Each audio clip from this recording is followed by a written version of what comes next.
আজকে আমি একটি ভিডিও নিয়ে এসেছি, যেটা কিনা একটু ছোট্ট ঘোরার ভিডিওটা আমি বানিয়েছিলাম সাগরে যাওয়ার সময়, যেখানে প্রত্যেক বছর লাখে লাখে লোক হয়, যেখানে গঙ্গাসাগর মেলা হয়।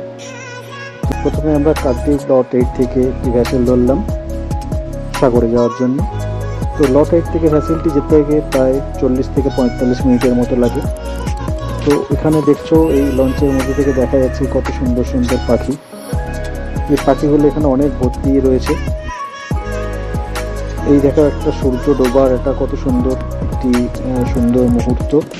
তো সাগরটা হচ্ছে ঠিক ওই দূরের ওই দ্বীপটায়, যে এই যে দেখা যাচ্ছে যে দ্বীপটা, ওই দ্বীপটাই হচ্ছে সাগর। আমাদের ওখানে যেতেই প্রায় টাইম লেগে যাবে 40-45 মিনিট। এই দেখো বন্ধুরা, এটাই হচ্ছে সাগর। এই যে দেখো লেখা আছে গঙ্গাসাগর। আশা করছি ছোট্ট ঘোরার ভিডিওটা তোমাদের খুবই পছন্দ হবে।